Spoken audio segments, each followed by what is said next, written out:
I'm Konstantin Sizov. I'm a founder of DriveSquare Incorporated.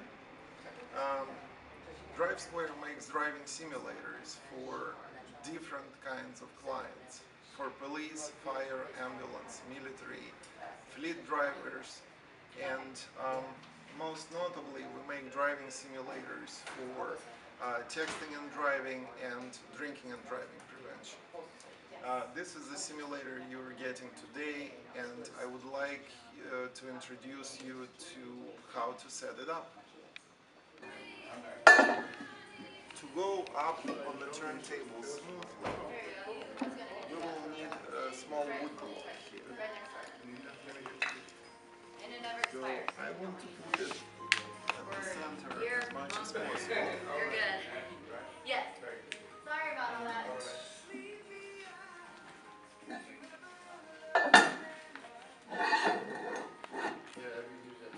We will set up the turntable. We need to make sure that the wood block touches the wheel right in the center, and the turntable touches the wood block.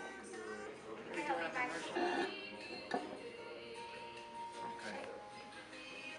The best way to see if you are setting the car in the center of the turntable is to see it from the rear of the car.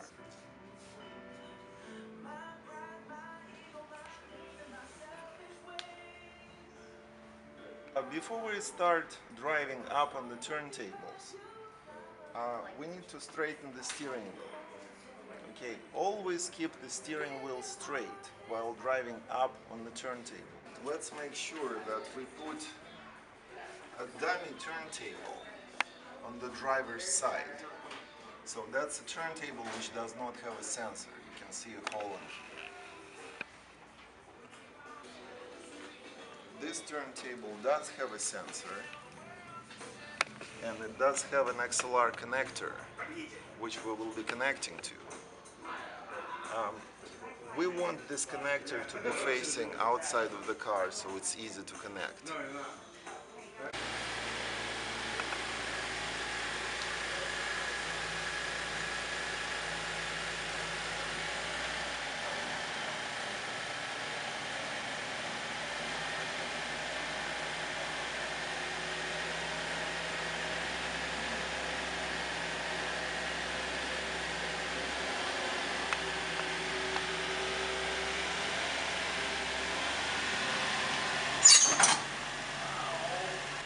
Make sure that our tire sits on the center of the turntable.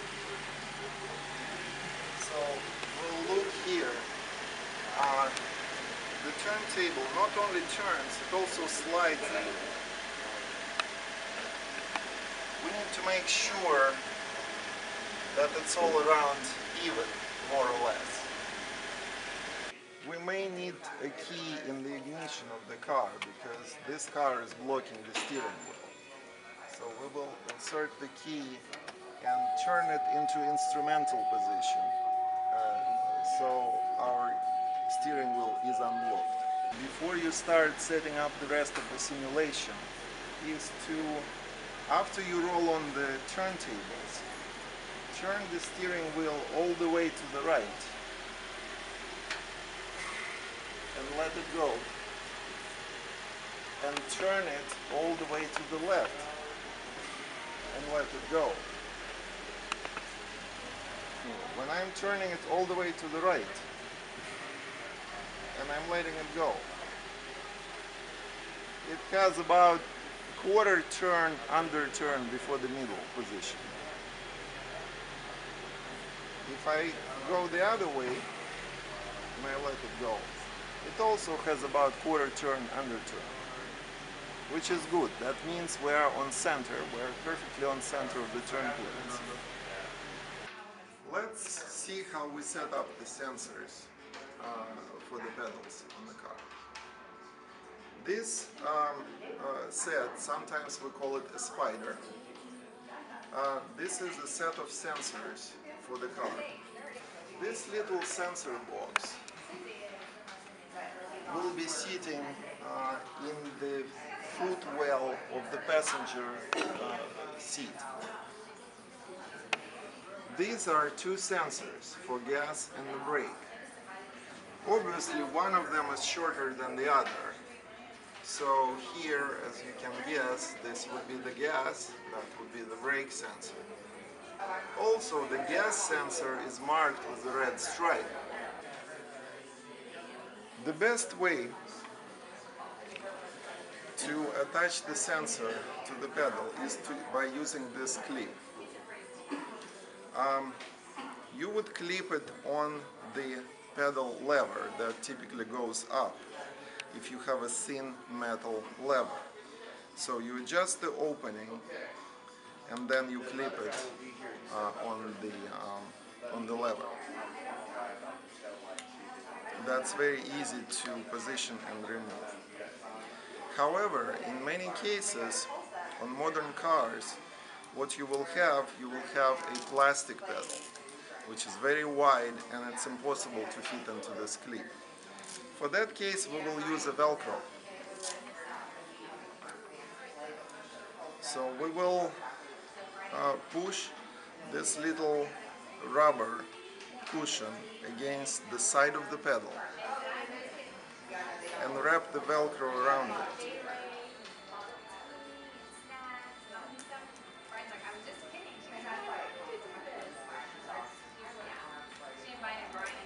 We'll need to thread Velcro through this hole. If this is a pedal, you just wrap it around and lock it. It should be like this. So the pedal, when you press on the pedal, the sensor should move together with the pedal. While this little box will be sitting in the passenger seat well, this wire, the thick, big wire, will go to the turntable to connect to the sensor that senses the steering. And this wire is obviously a USB wire, which will be connecting to the computer. Sensor needs to be moving like this, together with the pedal, to sense the pedal correctly. You should make sure that the wire from the sensor flows down, or it may flow directly up, but it should never flow to the side like this. A good way to think about the sensor is to think of it as a bubble level, positioned this way. If you have it in this position, then your bubble moves very well, it's happy, it shows you the measurements. If you put it this way, it's vertical, it's not going to show you anything.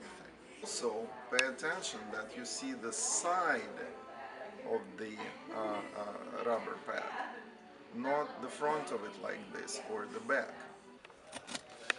I will be using Velcro here for attachment to the pedals because both pedals are pretty wide.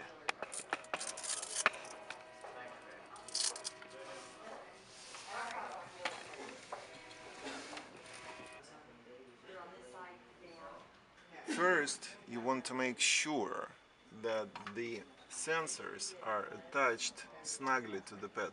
You can see that the sensor moves together with the pedal, okay? Both here and there. And second, the wire that goes from the sensors should have some slack, so not to prevent, not to tag on the sensors. We want to tuck the rest of the wire under the trim or under the carpet.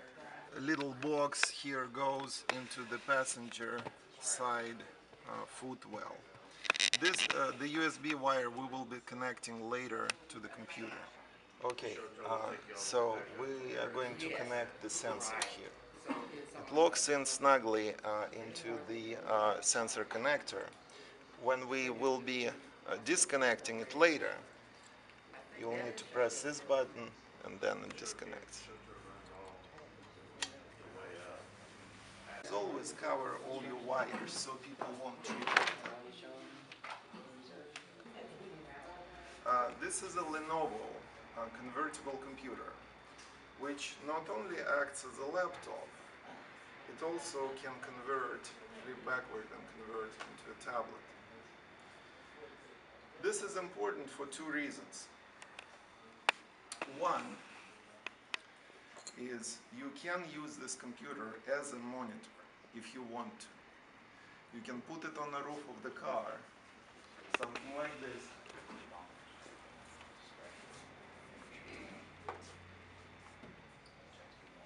If you don't have external monitor, and run simulation this way. Alternatively, if you don't want to use a headset for your simulation, you can also flip it back and use it as a simulation screen right inside the car, like this. It will be very difficult to use the keyboard. This is why we're giving you a wireless keyboard in addition to this computer. Here is a wireless keyboard which lets you operate the computer if it's flipped over and you cannot access the keyboard. The headset will come pre-assembled with a pre-assembled harness. Do not try to take this apart. For one, you have two adjustments here on the back of the head. The way the display goes on a driver's head is like this. Actually, I do need to adjust the side here.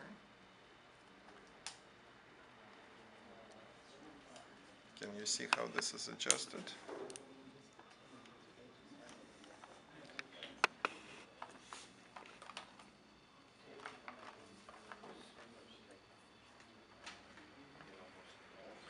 So it sits on the head like this. If you wear glasses, it goes over your glasses. Please keep using your glasses. There are several more adjustments that you need to know on the headset.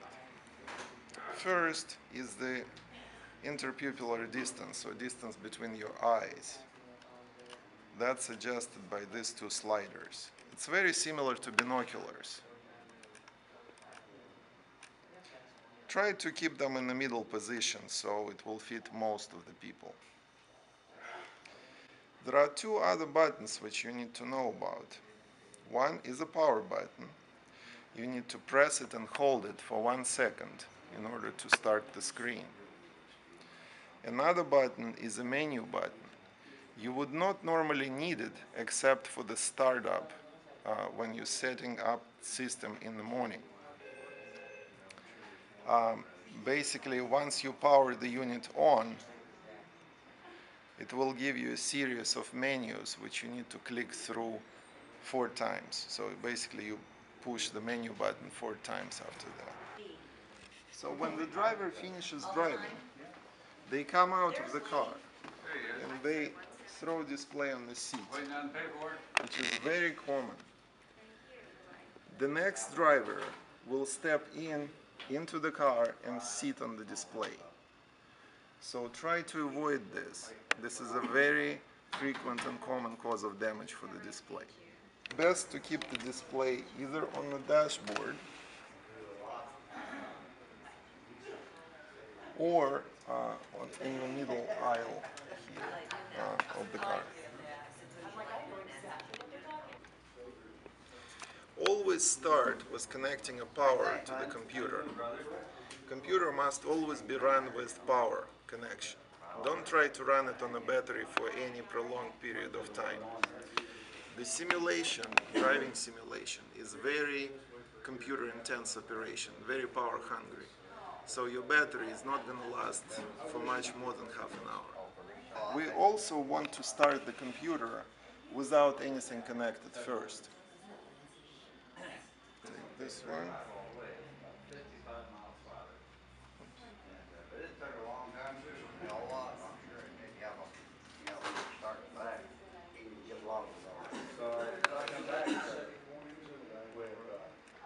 Because I was coming back from the house anyway, I was 71.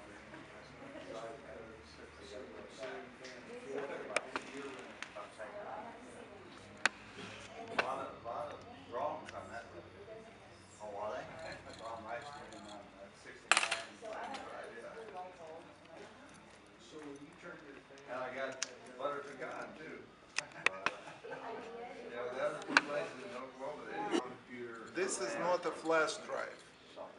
This is a license key which enables software to work. Without it, your simulation will not run. An important thing about it is that this is a very expensive part of the simulator. In order to replace it, it will cost a lot of money.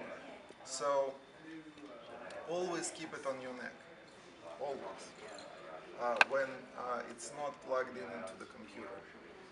The reason why you have to keep it separate from the computer is because computers are the things that get stolen the most. So don't keep it with the computer. Nobody needs that but you. And losing this means paying a lot of money. Video connector. The video connector will go to the splitter. The power to the splitter. And the headset to the output 1 of the splitter. Don't forget the power to the headset. Computer speakers on the back of the car. We would usually provide you with a couple of basic speakers, but if you want a little bit more of shake and rumble, you may want to invest in a stereo bar for the car.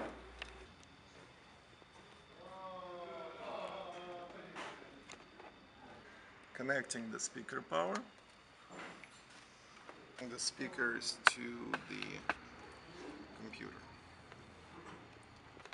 At this point, all our simulator connections are made, and we are ready to proceed to the next steps. Please note that I did not connect the TV set yet, the external TV. I only connected the headset, the head display, through the splitter. So the next step to do is to start the calibration process. For that, you will need Drive Square control panel, which is a yellow icon here on the desktop. The first screen you are going to see is showing you 4 numbers. It's showing you steering wheel position, gas position, brake position, and the position of the head of the driver.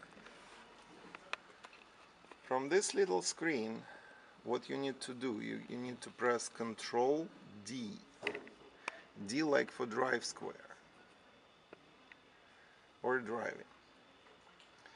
That will give you a little bit bigger screen from which we will calibrate. So your first calibration step is to ask driver to release all the pedals. Don't push anything right now. And we are going to click this button which says 0 positions. You will see a prompt to center the steering wheel, release all the pedals, and click OK. That's what we're going to do. So the first step of calibration is done. The second step is we do need to calibrate gas and the brake pedals. For that, we will use this middle button which says Calibrate Ranges. We'll see the prompt which asks us to press and hold the gas pedal and click OK.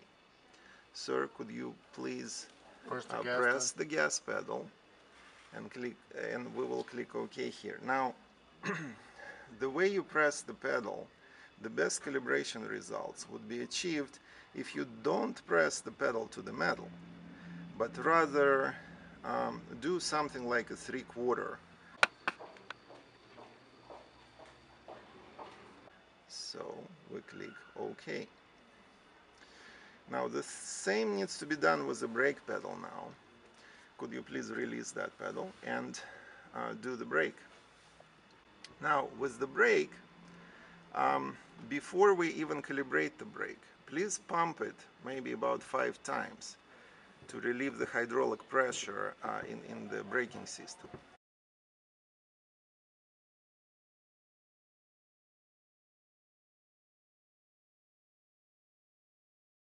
Press on the brake, not like you're avoiding the crash, but just a hard stop at the stoplight. Okay, we click OK. Save calibration, yes, of course, we always save calibration. Okay, if you could release the pedals. Now we're all calibrated and pretty much ready to go. The last thing I always do is let's double check if our pedals are calibrated well. So we'll see two numbers here for gas and the brake. And you see those are small numbers. They could be slightly positive numbers or slightly negative numbers, and they will be running back and forth because it's live sensors. This is totally okay. Sir, if you could press the gas pedal. It should go to about 300s when it's pressed. Yeah, you may want to press more because you're not pressing till then. Yeah, okay. So gas will go to about 300s. Now if you press on the brake, that will go to about 300-400. That's okay. But now we see that gas and brake, they work well for us. Now the last thing to check here is this little number, which is called squall. Right now it's running up and down somewhere in the 50s. 50s is a very good range. That means your steering sensor is feeling well and everything should work. If you turn the steering wheel, please, you will see that steering numbers are going to change.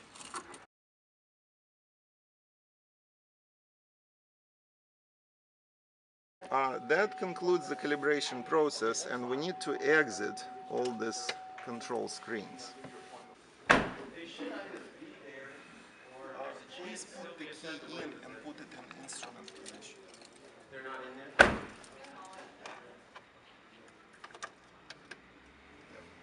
So the last connection we make is the connection to the TV monitor.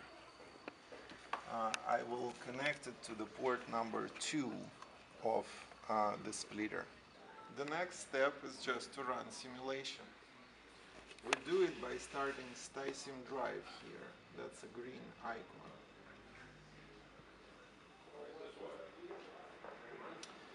So here we have several control options. We can choose the scenario out of the list which we have already ran, or we can load a brand new scenario here by clicking a load button. And let's start something simpler in the beginning, because a driver always needs some practice drive before they go into something serious. So once you have chosen the scenario, to run the simulation, you hit this red car icon. When it does come in, I'll call you and set up one to bring back in. Now this is the last screen before the driver can drive.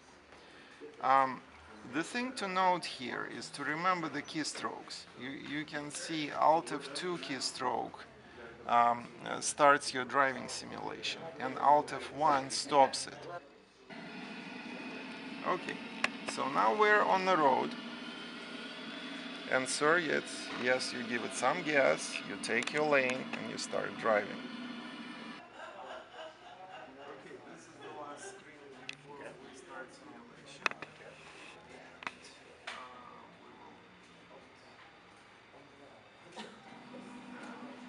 So now you are on the road. So just give it a little bit of gas, take your lane, start driving. This is speed is not an objective here. Just try to stay. Now, before you proceed through the intersection, turn your head left and right. Okay. Make sure the road is clear. Okay. All right. So, did you get the message? Yeah, I'm responding. Okay, so now I see you swerve. Now you're going to the opposite lane. You barely missed the red car. Okay? He's trying to type the message right now. Whoa!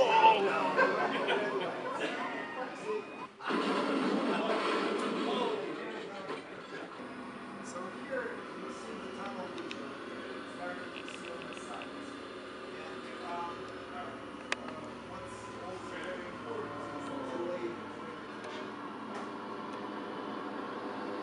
how much swerving you are now?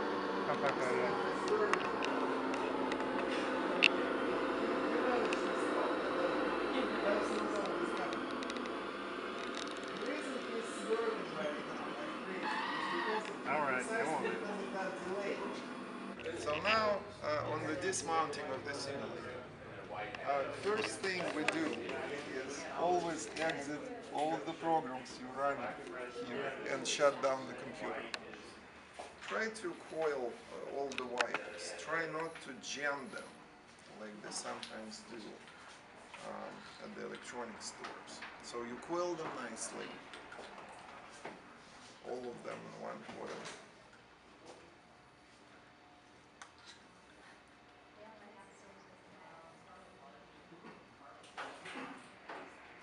And then you lock it all with the Velcro like this.